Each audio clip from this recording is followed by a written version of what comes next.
Hello, myself Dr. Tanuj Kumar Sohn. Today I want to tell you about चीता। चीता के बारे में बहुत सारी गलत धारणा कर रखी है लोगों ने।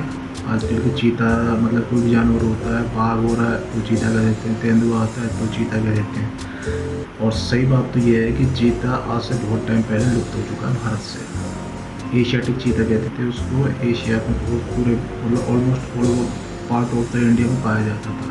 लेकिन ये करीब आज़ादी से पहले से या उस टाइम की डेट इतनी फिक्स नहीं है, पर आप अगर नेट पे देखोगे तो मतलब बहुत टाइम पहले मतलब विलुप्त हो चुका है इंडिया से, भारत से। एक टाइम ऐसा था कि अकबर ने 100 चीते पाल रखे थे। इतने ज़्यादा चीते थे, बहुत ज़्यादा चीते थे। फिर एकदम बहुत ही एक्सट्रीम में जब ये अंग्रेज आए, बहुत ही एक्सट्रीम में इनका शिकार करा गया। ये तो जंगलों में मतलब कि उनके खान पान का थोड़ा सा वो हो गया बीच में, मतलब कि जगह घेर ली गई, आदमी ज़्यादा बसाए गए, जंगल काटने वाले बहुत सारे फैक्टर लगे। शिकार मतलब अंधाधुन शिकार एक मेन फैक्टर रहा है इसके पीछे, और भी चीज़ें हैं। अब चीता, जो भारत का चीता जिसे कहते थे इंडियन चीता, अब एशिया के अंदर चीता बस एक पार्ट में पाया जाता है। एशिया के अंदर, वो भी ईरान का कुछ पार्ट है उस साइड को। ये बहुत ही रेयरली मिलता है देखने को चीता वहाँ पे, और बहुत ही कम देखा है, लेकिन उसमें पाया जाता है। अभी कुछ साल पहले इंडिया ने उनका डीएनए मांगा था कि ईरान का चीता का देता, तो ईरान ने मना कर दिया कि नहीं, हम नहीं दे सकते, क्योंकि वो एशिया के जो उसके जीन पूल है वो सेम ही है। एशियाटिक चीता मतलब इधर का और पूरा वहाँ तक का। ईरान भी एशिया के अंदर आता है, मिडिल ईस्ट कहते हैं, मिडिल ईस्ट एशिया में।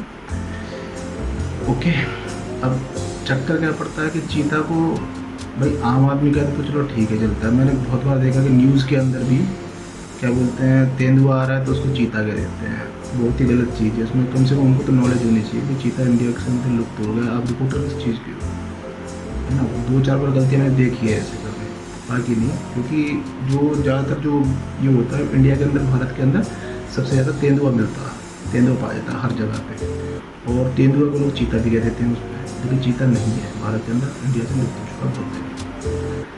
अब आओ एशियाटिक लॉयन के बारे में।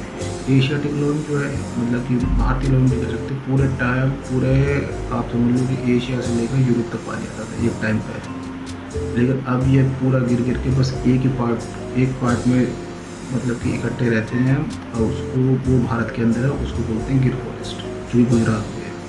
उस गिर फॉरेस्ट के अंदर हालांकि अब इनकी पॉपुलेशन बढ़ रही है धीरे धीरे करके, गवर्नमेंट की एड मिली है काफ़ी सारी और हेल्प मिली है, उसकी वजह से इनकी पॉपुलेशन बढ़ रही है अच्छी खासी।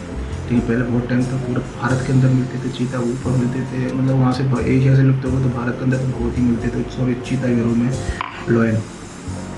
और इसके बाद फिर आता है टाइगर।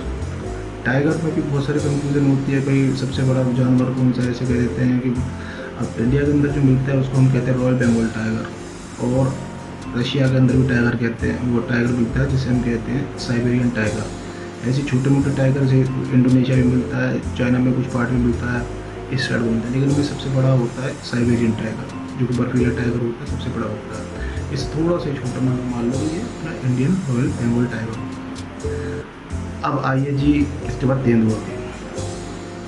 जो तेंदुआ जिसको हम कहते हैं लेपार्ड भी कहते हैं, तेंदुआ पूरे भारत के अंदर पूरी जगह मिल जाता है, हर जगह मिल जाएगा आपको तेंदुआ, ठीक है। थोड़ी पहाड़ी वालों को एक थोड़ा सी इनकी एक दूसरी प्रजाति होती है, इसे कहते हैं स्नो लेपार्ड, जो कि ऊपर अपर हायर रीचेस में मिलते हैं। तो जैसे कश्मीर के ऊपर हायर जो हिल्स हो एरिया होगा, हिली एरिया बहुत ही होते हैं, उसको थोड़ा सा फिजिकल फीचर्स चेंज होते हैं, हल्की सी से थोड़ा पतला सा होता है, लेस होता है, वो थोड़ा तेज़ तर्रार होता है, क्योंकि कोई पहाड़ों में रहना पड़ता है और इधर से उधर उसकी पकड़ मजबूत होती है उनकी। अब इंडिया के इंडिया के लेपर्ड की पॉपुलेशन बढ़ने का कारण ये है कि उनने अपने आप को अडेप्ट कर लिया इन चीज़ों के, और उनमें